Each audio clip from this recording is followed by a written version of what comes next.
Hey, cyber babies, it's Mother Love and Mr. Kennedy, and boy, is it hot in California. It's sometimes it get too hot like this, and I start to get sick and queasy and everything. But you just got to be touching on me some kind of way. Okay. Okay, what is Okay.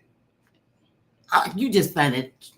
Okay, I'm just gonna tell to see how he intermittently touches on me. He said he would do this in public. Come up to me. I'm like, I don't have nothing on my shirt. I said, you just trying Maybe to you fit. did. Okay. So I had something on my shirt. I had something in my shirt. Okay, so the Olympics are finally here. Yes, The they are. Olympics are finally here. I am so excited to see the Summer Olympics. And what a beautiful place, Paris. I mean, the whole world is being recognized. Showcase. The showcases. Oh, and I don't think we've ever had a boat parade. And there's going to be a boat parade tonight as the athletes come in and holding the flags. I think it's LeBron James. I know he's one of the flag For the USA. for the USA. Okay, because every country has a representative that comes in with their flag. Right. So every country that's in the Olympics has someone or more than one person that carries their flag into the arena. See, and I just really think it's fitting that LeBron James could be here because he is a true athlete and he has kept his body in great shape and he still keep doing the thing. And then, okay, so I've been watching the trials and I've been watching the world champion and the USA The champion. trials. Yeah, I've been see watching, who will go. and see who would go. And there is this young woman. They kept calling her she's a comeback, and she's not a comeback person. Okay, who you say? Simone Biles. She stepped away from. Okay, but then that is a comeback. If you step away, and you come back, that is a comeback. Well, whatever she did on her sabbatical, she has come back stronger and far more creative. And I was watching her. The vault, that's where you run and you jump over the pole vault. No, not the pole vault, okay. but the horse thing, and she jumps, she runs real fast and you jump on it and then you flip over and you land. This young woman did this vault and did 3 somersaults with her whole body, in control of her whole body. I mean, stuck it. It was perfection. And every time I see her, I get really, really weak because just to know it, because this is a young lady who has, she is just so talented and she just seems so down to earth, and to be able to be as a powerful of a role model for young girls, because way back in the day they didn't have any women of color, in the gymnastics, and now you see so many little girls are in these camps and they training, and you put a lot of work on their body. I'm telling you, I was watching her doing the flips, and I had to keep watching. I just watched it over and over. After I watched it about the 3rd time, I said, "Oh, I think I'm gonna need a hip replacement because I'm hurt myself." Just watching. Yeah, just watching. Yeah. I was like, oh, and what they put their bodies through and the mentality. And she said, "I got to step away from this." And all of that stuff. But she stepped away because, on one of her trainers, not trainer. It was when she did a flip. She almost hurt herself. Wow. And they said because she forgot, like she got lost in space. And so that's why she stepped away. It's because she had to reset her mind that when you're doing these flips, because the part of the flip, or the main part of the flip, is that you just have to believe that when you do flip, that you will land correctly, that you don't land on your head, you don't land on your back, that you don't injure yourself. Oh, you could die from this. You could, but part of like that's why you practice. Yes. Okay, you continue to practice, so you already know, you feel and you're inside yourself that when you make these flips or you make these turns, that you will be successful, because you have to. That's the mental part. She said she had to step away from it because she was mentally drained, and she felt like in her head she was losing her way, and that this was something she needed to do for her well-being. Yeah, she loves the sport and what have you, and your peace of mind is priceless. Correct. And when you're under the spotlight like she is, and everything, I mean, to look at her every move, and then I appreciate you, baby. When she told the people online, y'all just better kiss my grits. I'm being very, very nice about that. But you know what she said. Y'all could just back up and leave me alone. And, you know, I watched her. They did a documentary on her. But isn't that, we both watched the documentary together. And in that, part of what she was saying, it's not about everybody else as much about her, about yourself, and you getting situated to believe that you can make these flips, that you can make these jumps and everything because nobody else is doing it, you're doing it. So you have to be in the right frame of mind in order to be able to do it. I mean, she does it so, I mean, just so well. I mean, excellent, excellent, excellent. You know, she got a couple moves named after her. She got the Biles 1 and 2. And you know, you a bad mama jamma when they start naming, you know, naming these athletic accolades after you. I mean, they said nobody else has done it. Right, her particular ones, but now they have other gymnasts as well that have their own signature moves that they do, which is fantastic because that's how you get other people involved because they say, wow, if this is, I watch you do it because that's how anybody learn is that you watch somebody else. When you see her, you can be her. And you say, well, okay, wait a minute. She did that. So now maybe I'm going to try that. And so you're inspired to want to become a gymnast because you've seen her become a gymnast and what she's able to do. And that's what we want everybody to be able to do. You got to be willing to put in the work. Yes. And this young lady put in the work. And I didn't know she was 26, 27 years old. 26. Because the Olympics only come every 4 years. I know, but it's like leap year. It only happens every 4 years. So, you know, if you don't make it this year, you have to wait 4 years before you could participate again. So 16 years of her life, because I believe this is her 4th Olympics. Yes. That's a bad. All of y'all are bad mama jammas, every single one of y'all. I mean, you look at the swimmers, you know, like Mike Spitz, the Olympic gold medalist swimmer for the United States. Michael Phelps. I think I'm sorry, I mispronounced his name. But the fact that he participated in like 4 Olympics, so that's 16 years out of your life that you devote to training just for this one event, just for that one moment in time where either you perform to your best or somebody else performed to their best and they become the champion. That's how you make it. You know, so you know the fact that she's doing it now and the shape that she's in, she could actually. It appears as though she could also participate 4 years again from now, which would be extraordinary. Every 4 years, yes. I mean, if you can still, if she's able to do it, yes. I mean, you still got to compete. Now, there's other young girls who've been watching you for the past 8 years that will be saying, okay, let me see, can I do some of the moves that she's done? Is that possible for me to be able to compete in that same way? So they might be able to outperform you in the trials, because that's what the trials are for, is to see who is the best to go to the Olympics, because there's always somebody new. Most of the Olympians are younger because you do it when your body is the most flexible.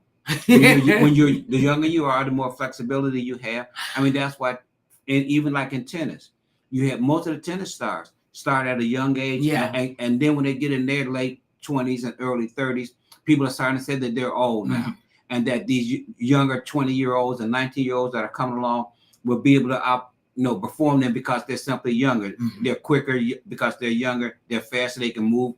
So you have to truly stay in shape. This is not for the Olympics. You have to stay in shape no matter who you are. I mean, when you think about we're talking about the Olympics, we're saying that you have to stay in shape in order to be able to perform in the Olympics.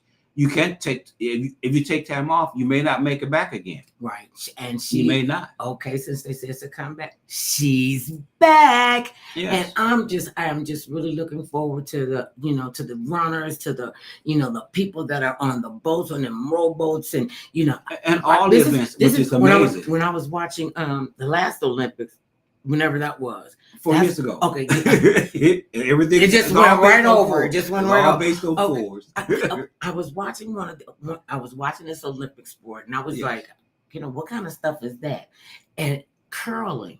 Yes. I fell in love with curling. Okay. And I'm like, it's like a big giant stone, and it's a heavy stone. And one person got to push it, and the other one got to keep it in the lane, and got to get it over here in fast amount of time. And look how much practice that takes for the two people, because it's not one person doing it. It's two. I mean, curling is where the little metal is sliding on the ice, and you take your broom to help control the direction, trying to get it to the end. You look at him talking about curling. Well, I fell in love with it. I just there's so. I mean, I love sports. Okay, well, what about? And I love athletes. Now, the skateboarding is an Olympic. Is now an Olympic. You know, okay, snowboarding in the winter when the winter Olympics. That's the women winter. I know. Now, wait a minute. Think about this too, though. That they have it's not. I don't want to say breakdancing because it's not breakdancing, but yes, it is. It's a hip hop. I mean, it's a dance troupe, and I thought it was breakdancing.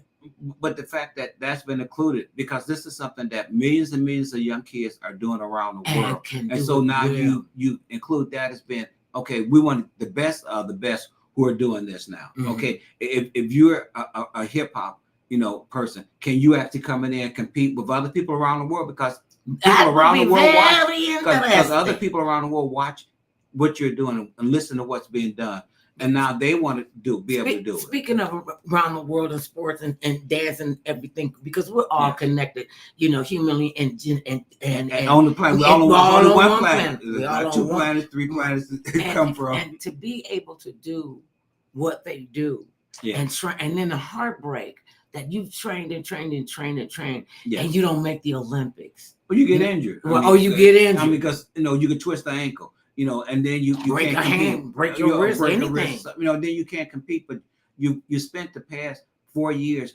working for this goal, and then if any accident happens to you along the way, your dream is dashed for that Olympics. Now, if you say I still want to compete, then you got to work for the next 3 years and compete around with people of your own age or older that also want to be a gold medalist, that they're doing the same thing that you're doing. They're out there practicing every single day. Right. I mean, just like we have track and field.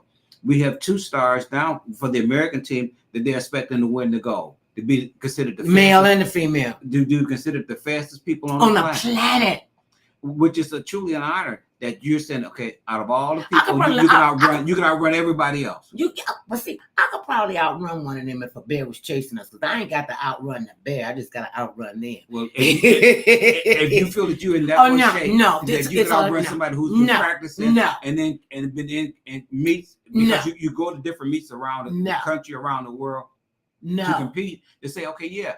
I'm in that good of shape to be able to do it. Okay, and can get selected, because there's an Olympic committee. They're talking about that watches over one of them is coming to Los Angeles again. Yes, the Olympics are coming. Yes, here in the Summer Olympics. Mm-hmm. Okay, see you. Okay, now this is 24. This 2028 here in Los Angeles.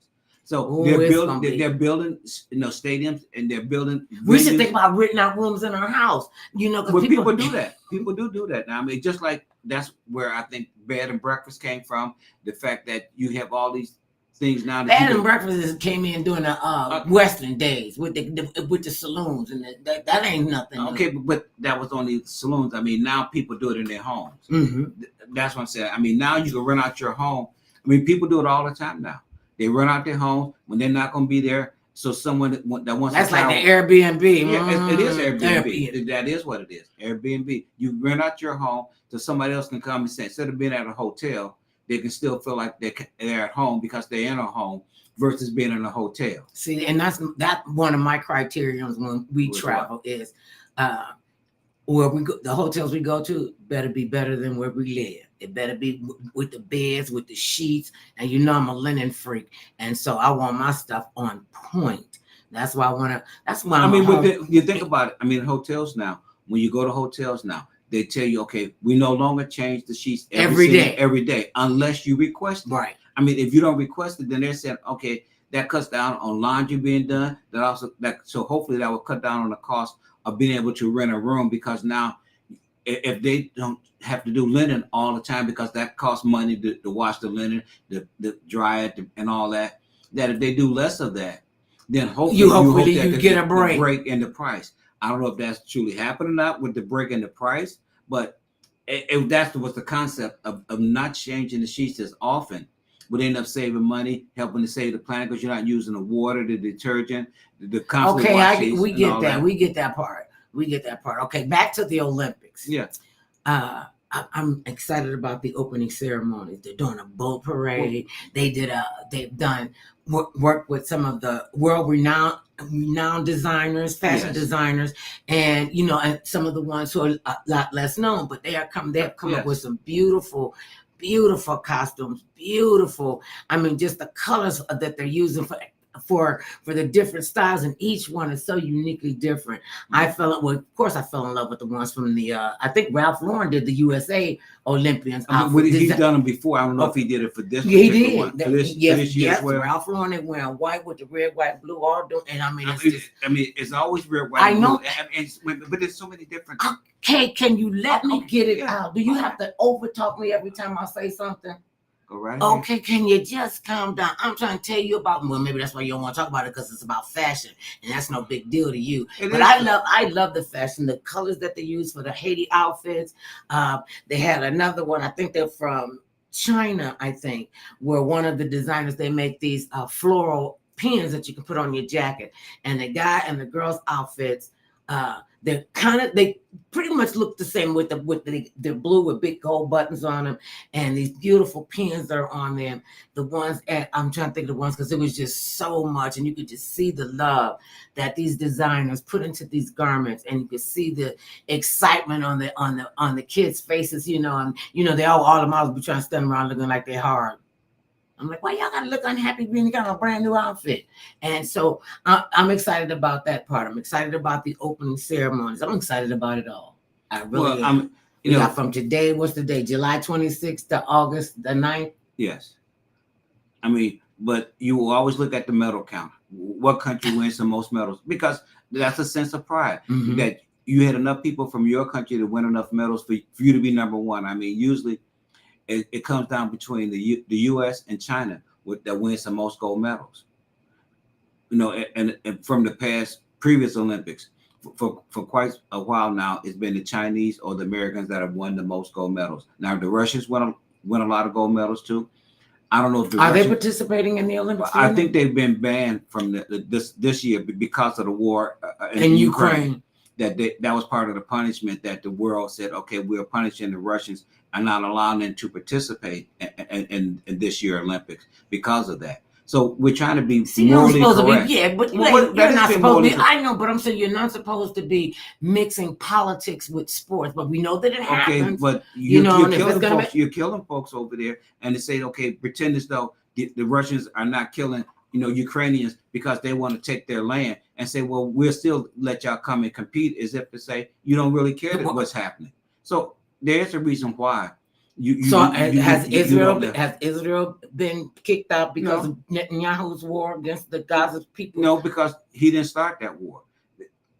The mafia. The Hamas did. What the mafia? Yes, they started this conflict because they came and slaughtered, people that were just having a good time. I mean, which is simply wrong. They were having a good time. They came in and slaughtered and kidnapped, murdered people, which is wrong. I mean, we're hurting other human beings for whatever your cause that you have, because their cause is that we don't like the way we're being treated. So we're fighting back against them. And this is how we chose to strike back at them at this particular time. Because we want the land. We want to stay on the land. It's a patch of land. And they've been fighting over this for thousands of years. Yes, and we'll continue. And we'll continue. When we long gone, they'll come up with something new. I mean, who would ever thought that we would have? Will always be there. Oh yeah. And the fact that you have people fighting over religion, I mean, that has caused more wars, caused more deaths and destruction based on the fact that you're a Christian, you're a Muslim, you're a Buddhist. Oh, you might even be a Lutheran or Episcopalian or Presbyterian, because now they're branching off of them. You're gonna they got Lutheran, people that Kabbalah is part of Christianity. Okay, yeah.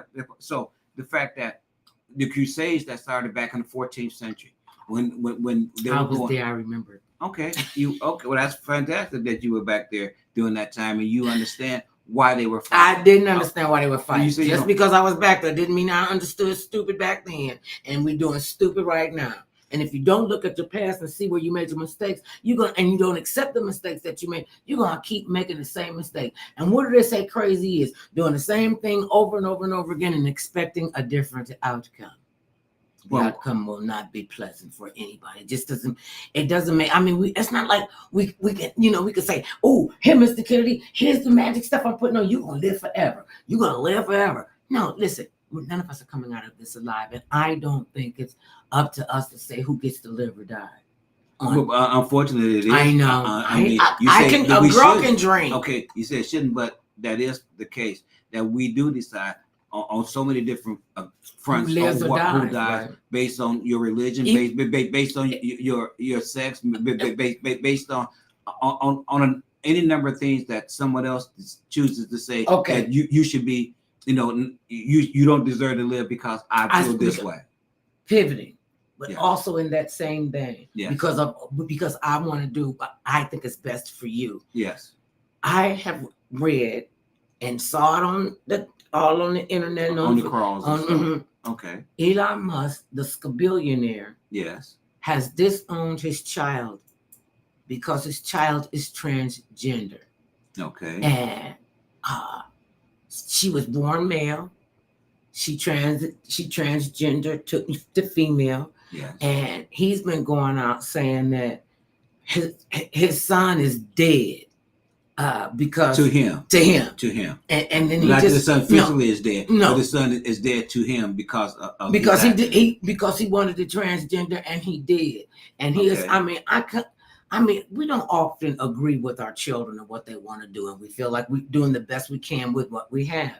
And then we have kids, and it's far more than you really might think it is. Then we have kids who are growing up in toxic environments, in abusive environments, and all the screaming and hollering and the name calling. Back when I was growing up, people didn't come out. That's why they called it in the closet. Stay in the closet. Don't let nobody see you. Don't let nobody talk to you. No, you're not dressing up like a girl. No, get my high heel shoes off. And and I think it's so unfair, and it's bad enough that these young people, these men and women, are being, whichever way they're transgendering, male to female, female to male, however they're still somebody's children. Yes. These are still somebody's babies.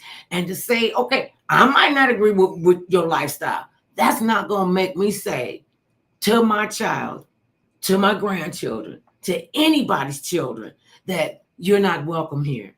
We don't want you here. Okay. We want you to disappear. You being mother love, people can truly understand you not rejected, but we have so many people now that do reject. I mean, we're going to an event this weekend that's telling that it's all about people accepting other people. And also it's called Doors of Change. Yes. It's a nonprofit that was created by this fabulous, wonderful young fella. Well, I don't know if you call him young, but he's young at heart. And his mission has been to get homeless teens from the ones that they kick to the curb, the ones that have aged out of the system, and they've been bounced around in foster care, and they get in foster care. They're already coming from a bad situation. They're being raped and tortured. And they said, I was talking to one guy, I was listening to the story on Jeffrey's piece on Doors of Change. Yes. And he was saying how he literally had to leave his house at 12 because he knew his father was an abusive drunk, and he knew he would kill him.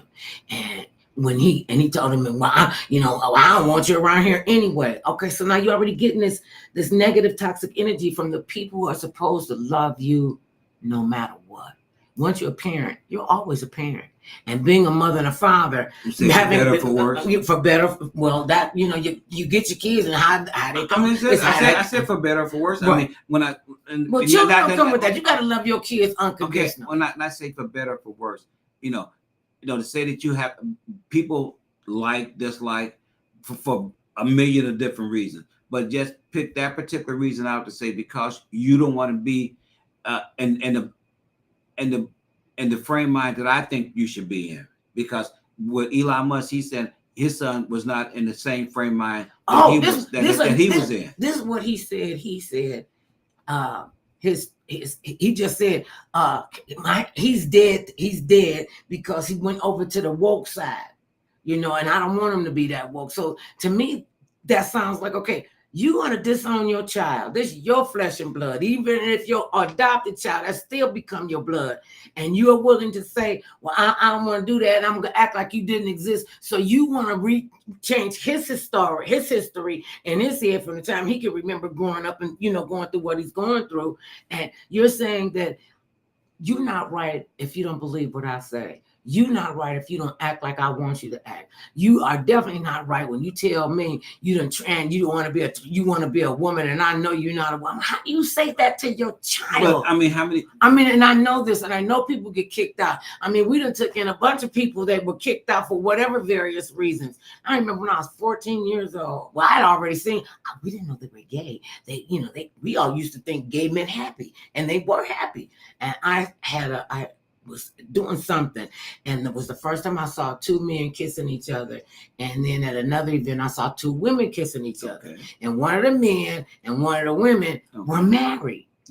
And they said, because I'm standing there looking like that, wow, he kissing him on the lips, wow, she touching all like that's her girlfriend.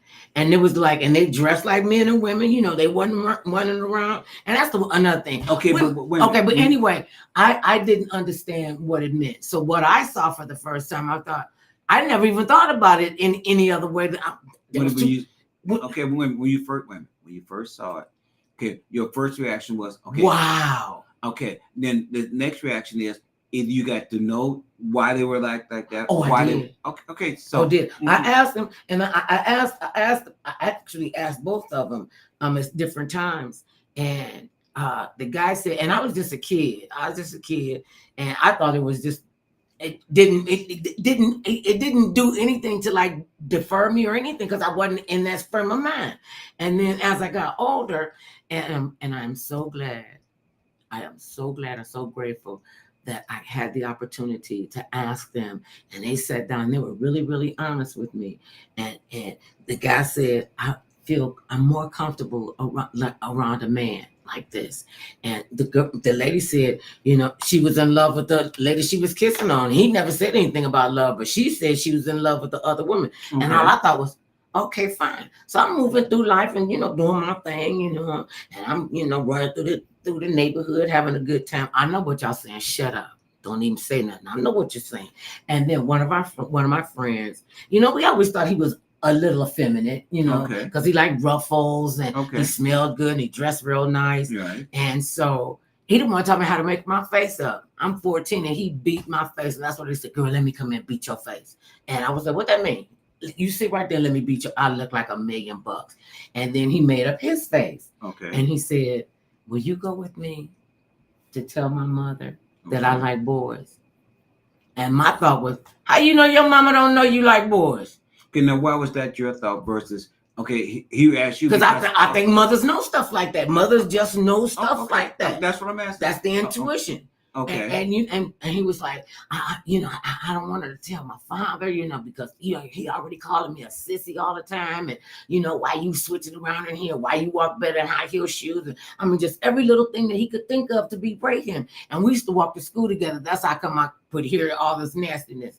And he was just so broken up inside it. And sometimes I could just look at him, and he would say, and he would just start crying. And he said, why won't my father accept me for who I am? I was like, I don't know that. I don't know any of that. Okay, so back to the story of his mother. When he asked me to go with him to tell his mother, I said, what would make you think your mama don't know that you like boys? I mean, that is your mother. So I went with him, and he said, Mom, will you sit down for a moment? She said, what you need, baby? He said, I want to tell you something. Oh, you going to tell me about that switching around the house and carrying on? I know you like boys. Okay, so and he was just dumbfounded that he had been carrying this weight around. And that she knew all along?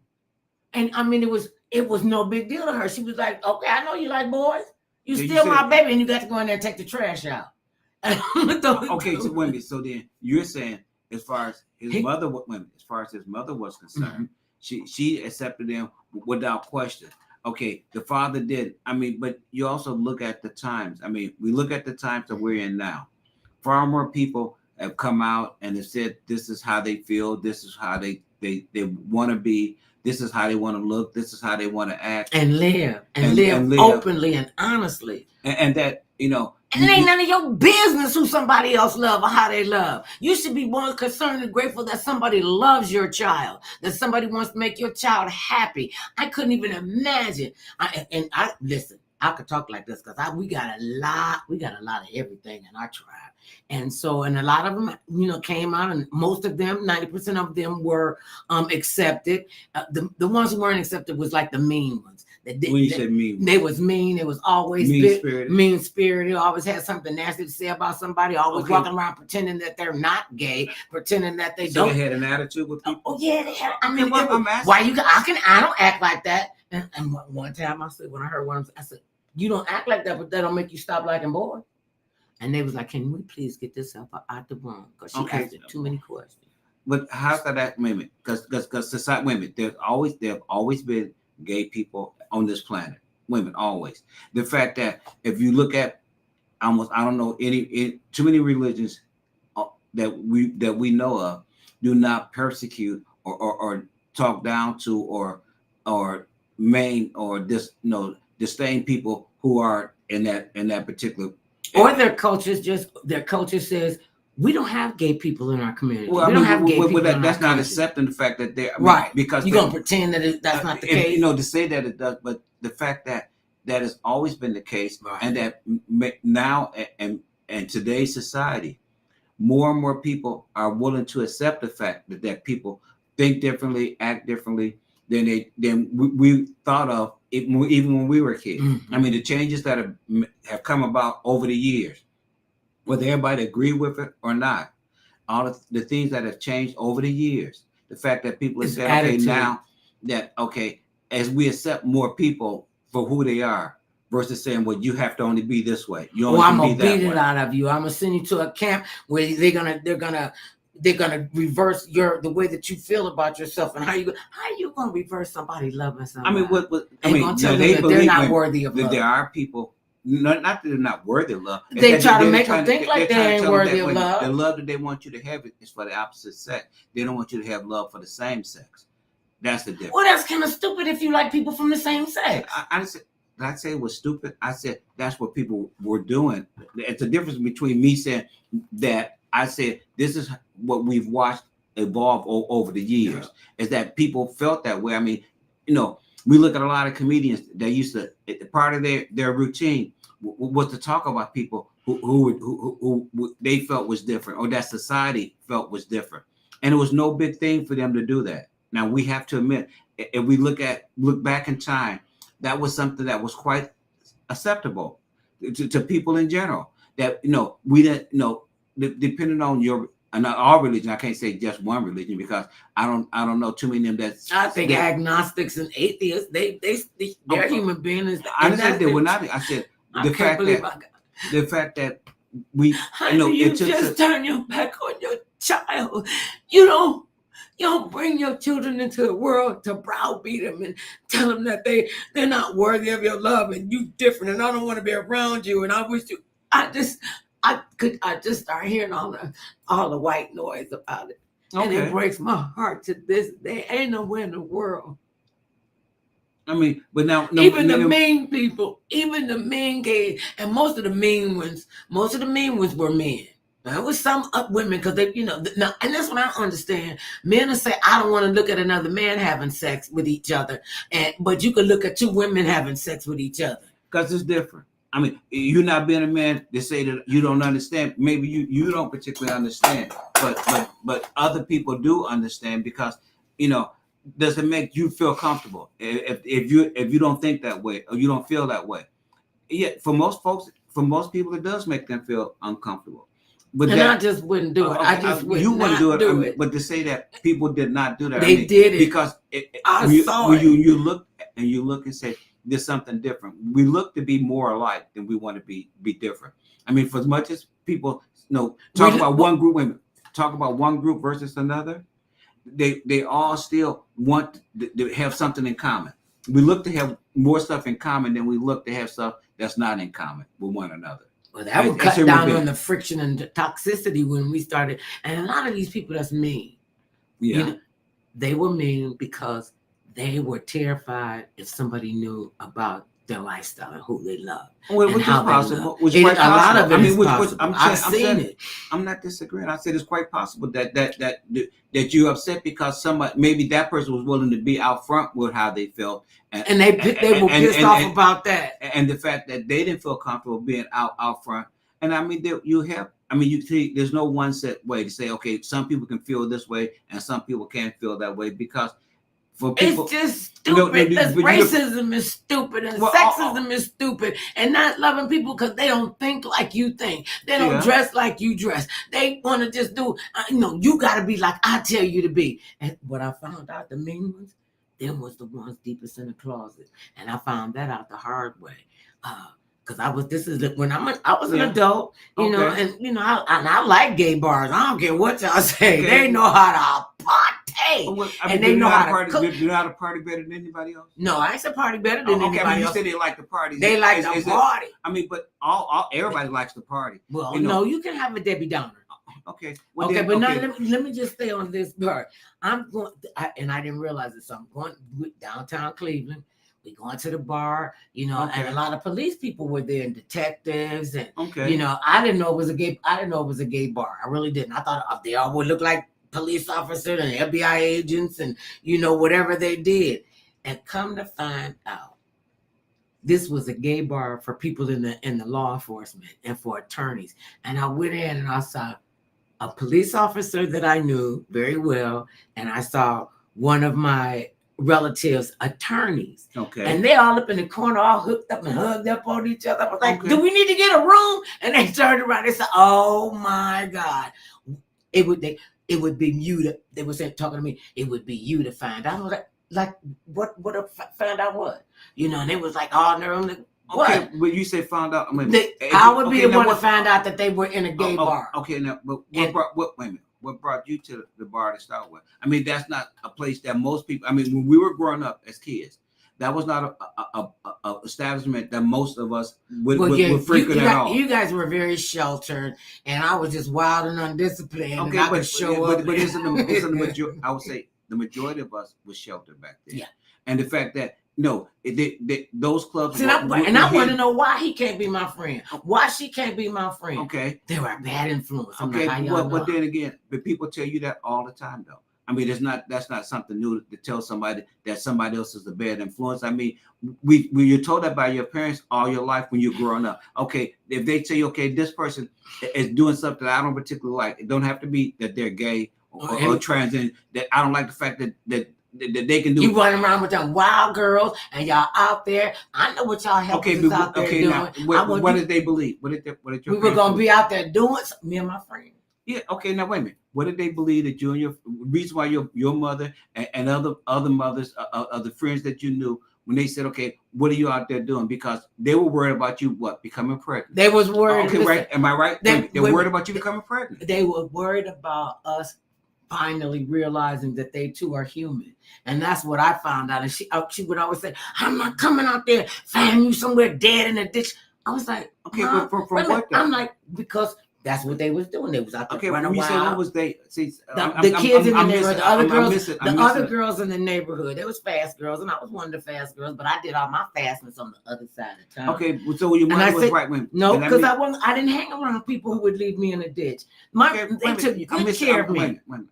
The point that you're missing is that if you said that your mother was saying, why are you hanging out with this crowd? Because she believed that crowd was going to have you doing things that she didn't approve of. Am I right or wrong? That she didn't approve of. Let me tell you what she told me was the biggest reason why she was upset about me and my wild ways. Okay. And I didn't know this till I got older. And I said, why was you always thinking I was going to be in the woods tied to a tree or found dead in a ditch?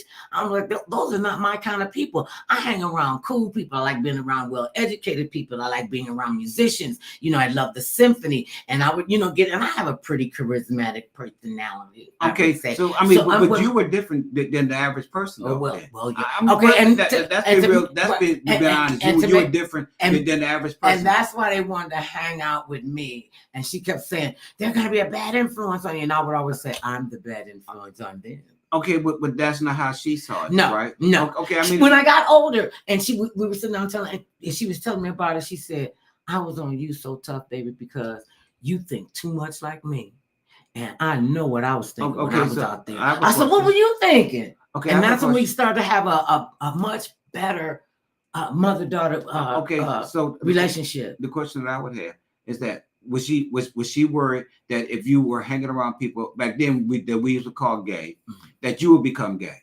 No, wait a minute, that never came up. Okay, wait a minute. Nothing like that. Wait a minute. I said, think about what your mother. I mean, that's the main reason why people told others they didn't want you hanging around people like that, because they might influence you to want to be like them.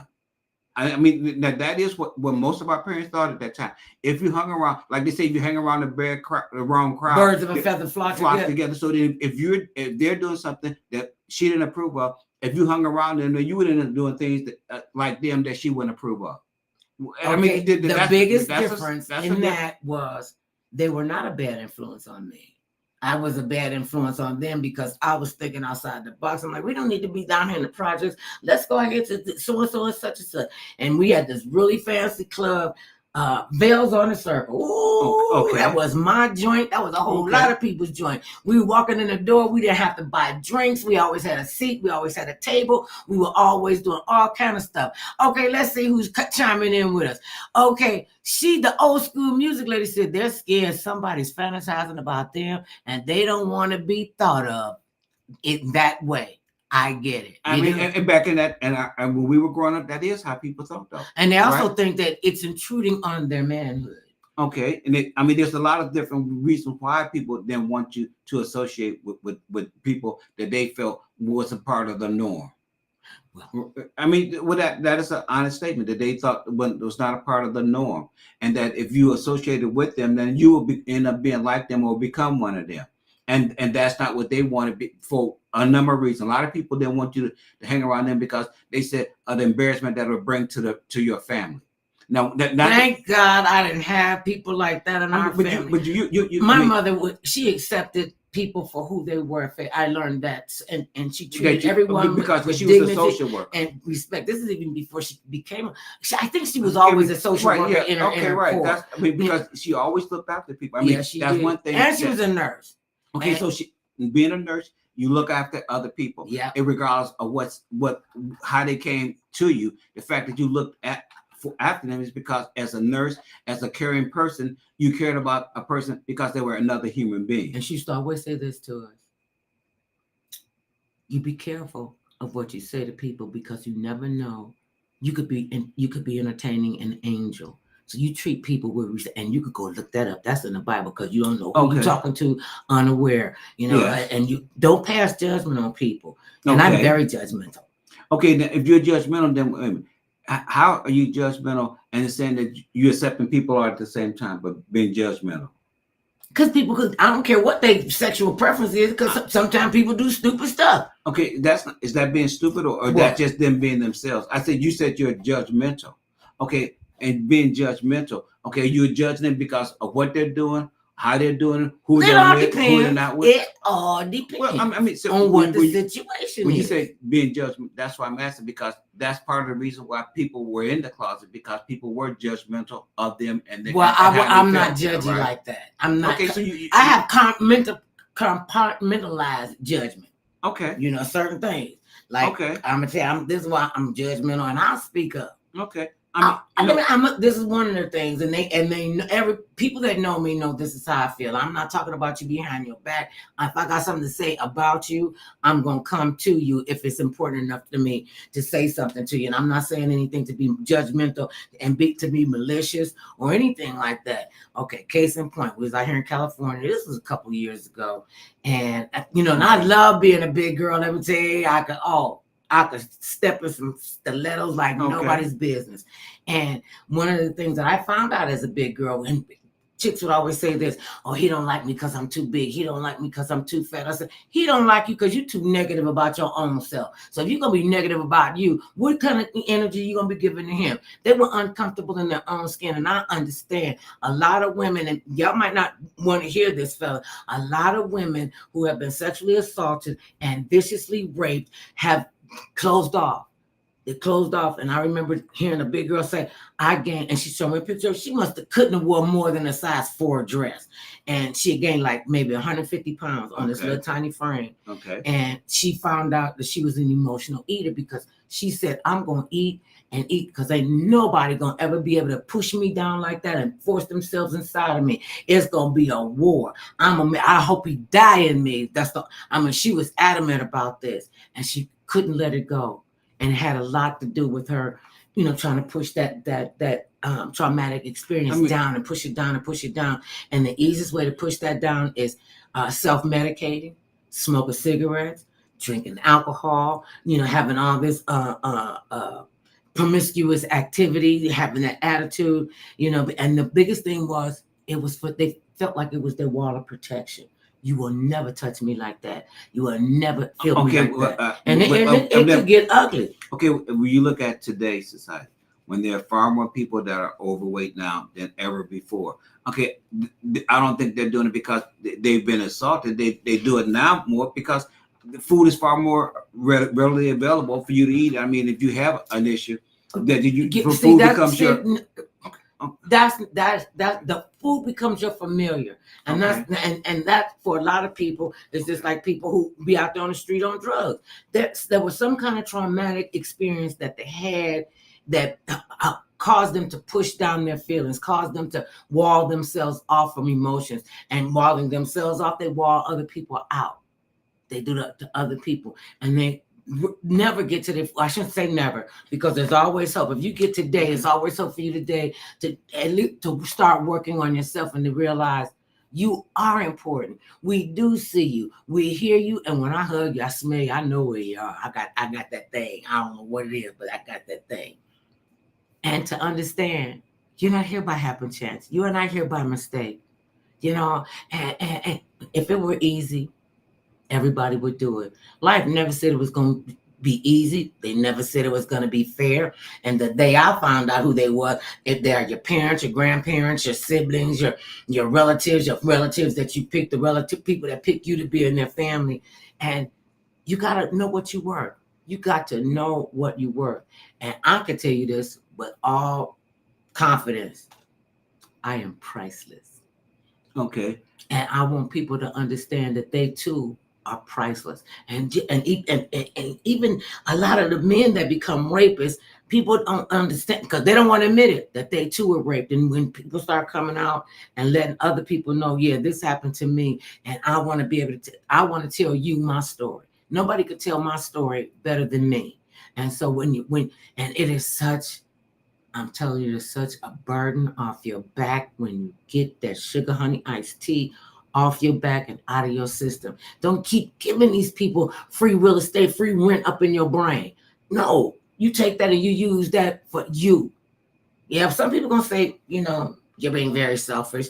Okay, if you call self-preservation, that is the first law of nature, you call that being selfish, well, yeah, I am selfish. I can't take care of you, him, and nobody else if I don't take care of me first. You just got to realize that, because remember this, you could do bad all by yourself. And if you say, I got to lose 50 pounds before I get married or find me a man. Isn't that part of the problem, that so many people feel that they're all by themselves because they were kicked out, they were put out because of their feelings, and that their parents didn't agree with their feelings or how they or accept their feelings. Accept that this is how they feel. So your parents, because they are your first teachers. Yes. Okay, if they're saying I'm teaching you one way, but then you're going another way, and I don't approve of it. Mm-hmm. Is that because your parents are not willing to accept who you are as much as you? Okay, your parents are not willing to accept you for who you are because they feel, okay, so like in my house, mm-hmm. I know one of the things that my parents always looked at was the fact that being poor. that they felt that was a shame on the family to be poor. So they didn't want us associating with other people because they felt if you were around other people, then people would end up knowing that you were poor, and they didn't want that tag to be on you. For better or for worse, that's how they felt. That if you were not around other people, people would not know your financial situation, and for them, financial situation meant more to them than to others, because everybody has their quirks, right? You know, whether you agree with it or disagree. I mean, we lived in a poor neighborhood, so the majority of the people in that neighborhood was poor, but the fact that they didn't want people to know that they were poor, to me that was how they felt. I didn't have a decision on. I didn't have a say so on that, but it was how they felt though, as my parents, that they didn't want people to know that they were financially not as well off as others. See, and we grew up in the projects, and they had the which nerve means that you were poor. Y'all had the nerve to look down on us because we lived in the projects. Y'all were less. Y'all had less financial situation. But see, no, we didn't. No, we not in our house. Okay, wait a minute. But you said not in your house. But if they say that everybody in the projects I understand that, but everybody in the projects that were around us, these were intact families. Okay, well, my father died when he was 31 years old.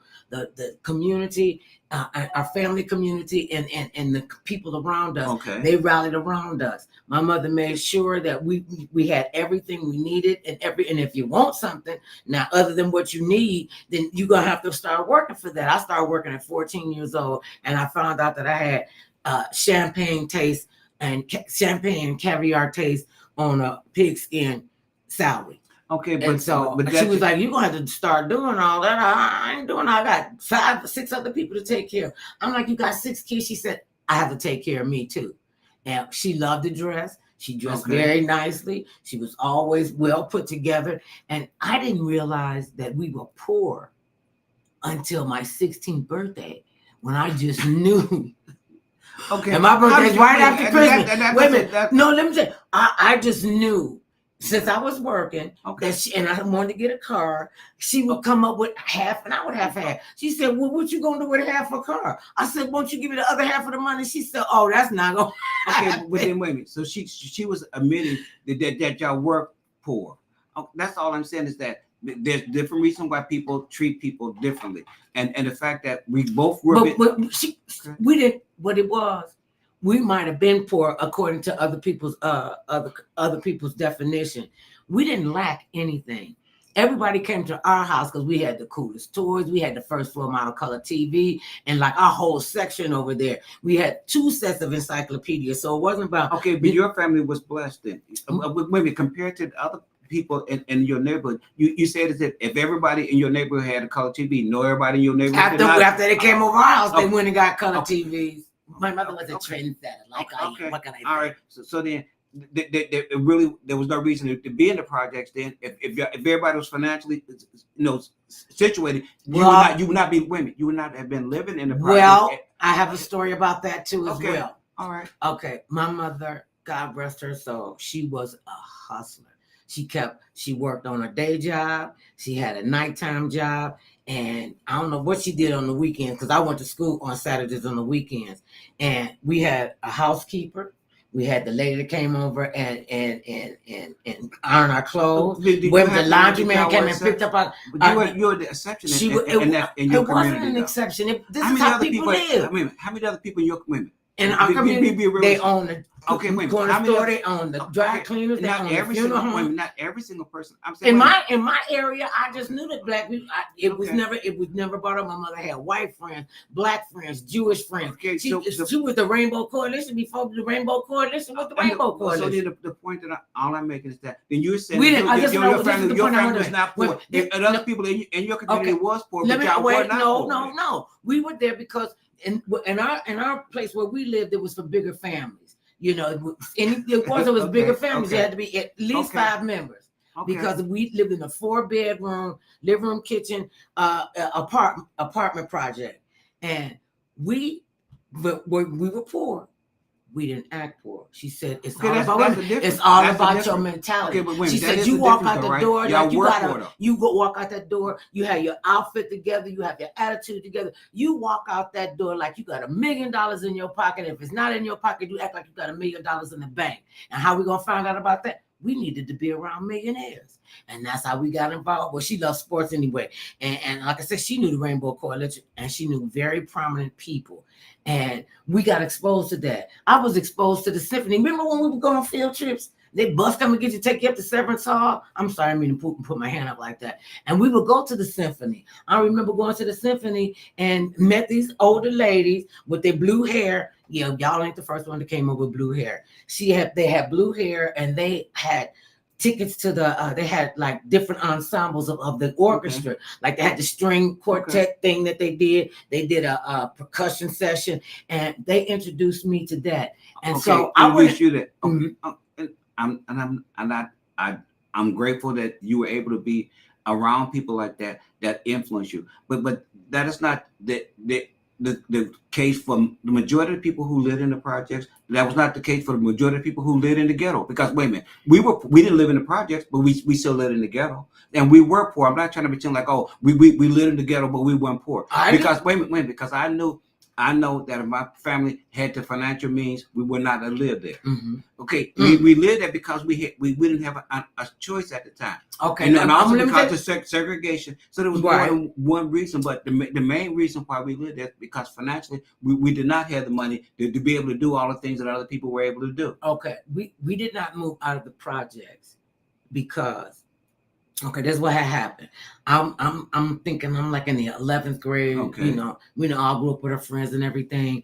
And so she comes and she says, I want y'all to look at this. And she drove us out to the place or in Maple Heights. That's when people from the projects were moving up to the suburbs and they was moving on Harbor. Because they got financially better situated because they could afford to pay to live in a different area than they were living in then. Correct? Yes, they could, and we could. And by this time, I'm working, my older sister's working, my brother's got 2 paper routes, my mother, the girls didn't have to do anything until they, became old enough to go work. Okay. So and so my mother said, I want y'all to come and take a ride with me. And we knew anytime she said that it was going to be adventurous. Okay. So we get in the car and she takes us out to Maple Heights and it's a nice, cute street. And she pulls up to this house and she in the driveway. And I was like, Mama, you're supposed to be in these people's driveway. She said, just come on in. She had the key to the house. She said, come in. She walked us around. We was all going, oh, this is really nice. She said, this is going to be our new home. Okay. We went back crap crazy. Why? Because we didn't want to leave the projects. We didn't want to leave our friends. We didn't want to leave the school we was going to. We didn't want to leave the activities. We didn't want to be the new kids in the school system. So and she said, well, you know what? I'm going to tell you this. That's what y'all want. I keep my money in my pocket. And when I got my scholarship and for the 12th, after I got into the 12th grade, I got my scholarship. I had a full ride at several colleges. And I remember saying, well, you can't move out of Ohio because if you move out of Ohio, because I wanted to come to California. See, I think we were destined to meet each other. Okay. And so I said, well, I wanted to go to USC or UCLA or one of them big highfalutin schools. She was like, I can't get to you that quick. I can get to you in 2.5 hours. So that was out. So she wanted to move so we could be upwardly mobile. Remember they called it upward bound. We didn't want to leave, and she said, "Okay, we won't leave." But then I guess the question that I would have is that if she had the means to move y'all out of the project, and y'all chose to stay in the project because that's where y'all felt more comfortable, right? When you were choosing to want to go to college and you were thinking about coming to UCLA or USC, okay. If she since she was not financially strapped, she could have come out here to visit you. She wasn't getting on a plane to fly that far. Okay. When she came out to visit us, she took the train. But so she had the means. 90 seconds. She had the means, though, right? Yeah. She had the means to do that. But no, that's not to say, or have people to believe that everybody that lived in the projects had the means to do all these things. Because the majority of them, once you got educated. And you got a decent job that you could afford to spend more for rent and for living. Most people moved out. One, because they didn't like with it. You said because they didn't like where they were at. Because if they enjoyed where they were at, they could have still been making more money, but still live in the project. Right, and that's what she did. But when the criteria for living there is your financial income made it eligible, you be eligible to live there. Well, it was because everybody had big families over there. We had 3 families, 1, 2, 3. 3 families that I could look out my back door and look out the front door. And in those 3 families, all of them, it was 14 kids in each family. Okay. One, she had. So they only had 4 bedrooms and 14 people. That's not enough bedrooms for 14 people. Oh, well, they made it work. I mean, I think they didn't make it work. And it was 14 kids. It was 14 kids and the parents. So 16 people in a 4-bedroom house is still a lot of people. It's a lot of people and 1 bathroom. Okay, that was a lot on that group, right? Well, know that we love you.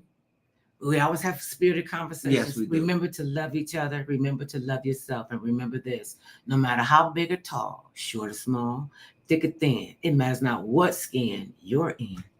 Everybody needs some mother love now and then. And look, we can even throw in a big hunk of